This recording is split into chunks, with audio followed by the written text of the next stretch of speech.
Alright. What does AFK Journey need? Part 3. Alright, so this time we're gonna go ahead and go into, well, pretty much every game mode to a certain degree. We're gonna first look here at the rankings and over here at the rewards. Now, this is for Dream Realm. If you get in the top 10 for Dream Realm, you'll get 100 more of this, which is practically nothing. You'll get 2 more blue shards, ooh, and 1 more gold. Whoa, oh my god, incredible! I don't think it changes when it comes down to district, right? Actually, yeah, it does. So if you're in the top 20 of the district, then you get 2 gold shards, and you get you get 15 more of this. Ooh, and then you get the outfit, and then you get 1 more red shard. Wow, this is really encouraging people, I'm sure, to do their best in these game modes and not just do the bare minimum because you get like a slight bit less than the other fucking people. Yeah, absolutely. Everyone is just, biting at the bit to obtain 1 extra red shard or 1 extra red shard for any of these, or to get this amazing outfit that only a few people wear. Yeah, that's really encouraging people.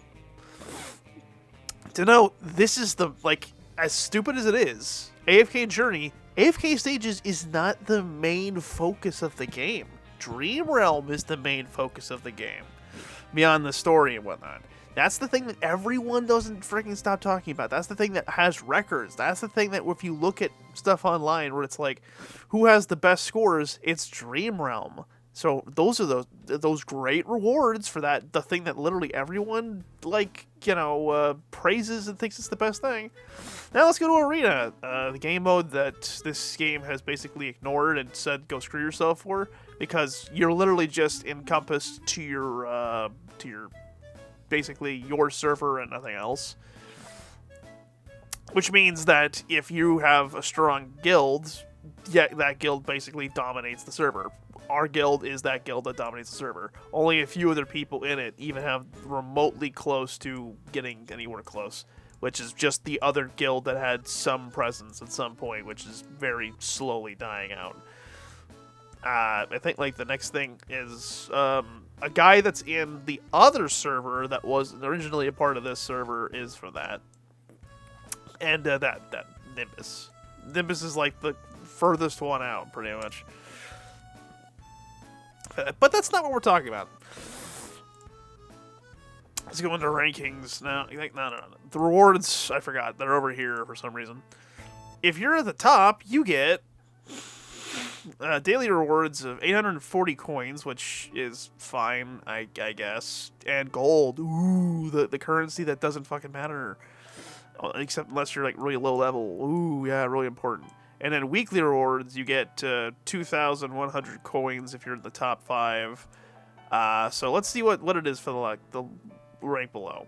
So it goes 300 more coins if you're in the top. I guess the coins are fine, but that's it.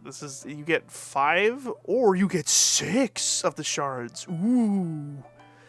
For a first-time reward, you get 25 gold, 25 red, and 3,000. This should be what you get weekly. This should be attached to the weekly thing, not just the first time you manage to get to this position. Because for multiple seasons, the people in my guild have been in the top 5, the top 10, the top 20, the top 100, because there's no one else competing. So this should be something you get weekly, because otherwise it's kind of pointless. And in all honesty, I feel like there should be at least, weekly should get, if you're in the top one, should get, 50 yellow, 50 of that. But, that's implying that they'd ever allow you to get that many, which, let's be frank with ourselves, they're not going to. Alright, backing out of that, let's go into Supreme Arena and see what great rewards are available to you as whatever ranks you are. If you're in the top 5, the only thing that changes, as far as I know, is literally just, oh hey, you go from 20 to 50 for this. And what does this do? This just gives you a freaking border with an extra star. If you manage to get all of them at the end of the season, which is very annoying to obtain. Wow, incredible. So basically, and then if you go down below this, the only thing that changes is you get 10 less of it for if you're in the 21 to 50 range, and you get 2 less red shards. Wow. Awesome. That's so, who cares? And then it goes the same thing, except this time you don't get the hair or the outfit. I guess you don't get the outfit if you're in the 21 to 50 range, but like, as far as I've seen, I've had so few people wear this thing, so I don't see what the point is. And like the hands on the back thing, I've never, like very few people wear that either. I think what most people usually aim for, especially myself, is this thing, the Executioner's Mask. Everything else, not really. Sometimes you'll see the hair. That's about it. And then if you're in the later things, again, all you're really missing is a couple of bits of outfit that you can get only temporary, mind you, if you have the rank and you continue to get it. But you get 2 less red shards, and that's it. So what's incentivizing people to do things in PvP for like the rewards? Because, like I mentioned before, whenever you see records online or whatever that, or people like saying, "Oh, hey, these guilds are the best guilds because they have the highest power, they have the highest, they have the highest scores, etc." They're talking about Dream Realm. They're not talking about PvP. So Supreme Arena and Arena, you could be at the top 5, you could be literally number 1 multiple times. Nobody gives a shit. It doesn't matter. The only time it maybe matters is if like you're at the top 1 of guild supremacy. And that's about it, maybe. And even then, I don't think that's recorded really either. So the only thing that's really recorded is if you get a high enough Dream Realm score. And a high enough Dream Realm score can literally just be if you happen to have everything at P4 and can basically annihilate whatever it is that's in front of you. So basically, if you're a high enough spender, you'll get some kind of maybe statistic from mostly fans, because the game won't ever show this. A statistic from the fans about how it's the greatest thing ever in Dream Realm. But in terms of PvP, the only thing you get is the glory of being at the top. Or if you manage to get enough of these stupid things, you could get a freaking border with an extra star in it. Ooh. Well, by the way, if you get to the point where you're past that, where you get points past the 2,800, all you get is the chance to freaking get extra points to build towards the other, like the past ones where you can get the 5-star thing. So basically, if you're the bestest ever in your district, and you probably already got all these things to begin with, the only thing you get extra for getting getting more points than 2,800 is that you get the chance to get the border that you probably already got if you're already in this position. Wow, thank you! I'm so grateful for such a great opportunity! It's really encouraging me to do things. Basically, there needs to be better rewards for what is currently available. At least that's what should be. It won't ever happen. Or if they do, it's like, oh yeah, we'll give you like an extra red shard. Ooh! Awesome, an extra red shard. And it's even worse for stuff like Arcane Labyrinth. Like, because Arcane Labyrinth and Honor Duel and whatever, like, I'm going to exit out of this because, like, it's not a good run anyway. Rankings and rewards, I think, like, every other ones. Oh, look at that. If you're at the top of this, you get the stupid title. You get Arcane Empress if you get at the top, the 1 to 20 ranks in the Arcane Labyrinth. And then 21 to 50, you get this other stupid thing that also expires. So, what's the point? That's the real question. You're like, what's the point of doing this? The point is that you get extra points in guild supremacy for your team. That's it. And to get that, all you have to do is get to a run of, like, floor 15 at the very least. Apologies, my nose is clogged. All you have to do is get to a run of floor 15, and then just leave. And then you get a score because most people aren't scoring that kind of thing. So you'll get one of those two things, and you'll get points for your team. You'll get higher points if you get a higher score, but that's really all you have to do for the majority of that. And like most people just do the bare minimum because it's not really that fun. And the RNG to get to a point where you can get to the floor 20 is really annoying because you have to have certain crests in order to get past certain things. And, well, maybe you get them, maybe you don't. You get a random chance to get the majority of crests for that game mode. Okay, now back over to Honor Duel. Let's go ahead and look at the rankings and look at the rewards for that. The rewards. Oh, look at that. It's another thing where it's a title. Wow. And by the way, I am not trying whatsoever in this game mode, and I've got 51 to 200 freaking thing, and I'll get this every single time. I'm not trying, but I get this because nobody likes this game mode, or at least most people don't. Most people don't like this game mode, and in all honesty, the reason is because the freaking progression in it is terrible. Like, look at this. You have to win 1, 2, 3, 4, 5, 6, 7, 8, 9. You have to win 9 times to get the max amount of points. And you have to, at the very least, win 5 times in order to get a positive score, which it only gives you like a few points extra. And let's just look at the rankings for 2 seconds. How many points do these people have? Okay, the person in my guild has 2,158 points. I have 573. If you get 5 wins, you get like 3 points extra. Wow, that's going to really bump me up the rankings, isn't it? You have to spend so much time getting the points. It's just not worth it. Not to mention, it's RNG. Like, if somebody has the better team, they're going to win, no matter what.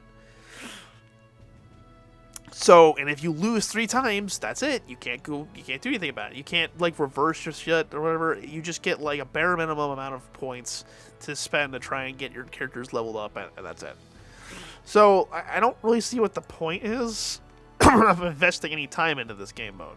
At the very least, with Arcane Labyrinth, it's a one-time thing. If you manage to eventually get the best runes and shit like that, you can get to floor 20. The only problem is that some people know how to get the max benefits out of it. Me, I get to, like, maybe 8th, if I'm lucky, if I get a good run. It's not really that good. At one point, I used to get pretty high scores, but that was against lower-end people. Now it's like, with higher-end people, they basically have, like, mastered how to get to the end if they are into that game mode. So there's no point. For, like, the rewards for something like Ravage Realm, let's see. I don't think it's going to make any significant difference about this thing. For the daily rankings is, oh, look at that. The only difference between this and that is 1 red shard. Oh, and also this. But to be quite frank with you, as long as you keep doing this every single day, and you're in the, within 100 ranks, you basically will get everything that's according to this, which I think is just like a border. That's like all you really get. This stuff just gives you the borders, which gives you the 5-star borders. This stuff is honestly, if I had to choose between this and the one for Supreme Arena, this is better. Because you almost will always get this as long as you're within the top 100. If you're not within the top 100, oh no, you don't get a border, and you get, like, literally, like, at max 4 less red things. Oh no, what a travesty. I mean, I guess you get a few less of this stuff, which is used for upgrading your stuff, but, like, so what? It's not enough to frickin' matter. And then the final rankings, I suppose with the final rankings for this, it's probably, like, one of the better things, other than the fact that almost everyone gets the freaking crystals at the end, for the most part. As long as you're trying. The only thing that you don't get if you're you're not in the top 20, basically, is you don't get this. The Godly Wings thing, which is, I'd say it's not bad, but in terms of stuff that you could get, it's really not, like, the best item, so it's like, if you don't get it, it's whatever. Not to mention, if you don't care about cosmetics, and you just wear the same outfit almost all the time, who cares? I would say Ravage Realm probably has some of the better, like, rewards overall. When it comes down to something like Pearl Tycoon, for the most part, it's fine. Like, you're not doing anything extreme for this, so I think it's okay. I've already gotten the gold shards and the gems for it. Honestly, the gems and the gold shards, actually, I think, like, those are, I need to unlock them with points. But, yeah, I'd say, like, this thing giving you basically some gold shards, I think you should get more of them personally, but getting gold shards, getting gems, probably the best thing. And then you get, like, 1 cosmetic item, and then you can also get the stupid title that absolutely means nothing. I would say, like, overall, I'd say Pearl Tycoon's fine. There's never really a problem with it. Crystal Clash, what do you get for rewards here? Well, you get, like, some orbs, and then you get, like, some golden shards and red. Again, I'd say this is fine for the game mode. It's a little grindy, like, honestly. I'm like at rank 2 with how grindy I am with it, but it's fine. There's nothing wrong with it. But, like, for the main game modes, like, you know, PvP, no one gives a shit about PvP because, like, there's not enough rewards, not enough reason to do it other than just the honor of being at the top. So, like, to me, I feel like what it is that this game needs is to give people a bigger incentive to be in the higher ranks. Another thing I could mention is that, if you hold a rank for a long time, like right now, I'm currently number 1 in Dream Realm. That could change at any time. But I've held this rank for a good amount of time now, like hours upon hours. But I don't get anything for holding the rank for hours. I only get it if I happen to have the highest rank at the very end toward the reset. So, in my personal opinion, there should be some kind of reward you get for how long, like every hour, maybe you get like 5, like a gold shard. Like you get a gold essence, I mean. You get a gold essence for every hour you keep the rank. That, in my opinion, would incentivize people to, you know, fight for ranks, you know. And then, like, as you go down from, like, 5, it goes, like, you get a red shard every single time you're at, like, a rank that's from, like, 6th. You get from, like, 6th to, let's say, 10th or something like that. And then after that, it's like you get maybe, like, some gems. Like, you get, like, 20 gems for every hour you do that. You get, like, 10 gems after level 50, after, like, the 50th rank. And then you get, like, 5 gems after, like, the 100th rank. And then after that, you just don't get anything for that. Because, you know, if you're in, like, the low hundreds, there's nothing you can do about it. But, like, at the same time, it's just one of those things, you know. I know it's not something to blame people on, but, like, I feel like there should be a reward given for how long you've kept a rank, where currently there isn't. That's the basic point of what I'm trying to say. And besides that, like, you know, there's game modes. And I'm not going to go into the game modes and stuff like that. And then battle drills. A lot of people are not interested in battle drills for the most part. So, again, give more incentive to do battle drills, and people might be more interested to participate in battle drills overall. That's my personal opinion. Cool. But yeah, that's basically it. For the most part, if you give people an incentive to progress or be at the top, then they'll be more interested to do it other than just being at the top for the most part. And that's really all I gotta say on the matter, so, see ya!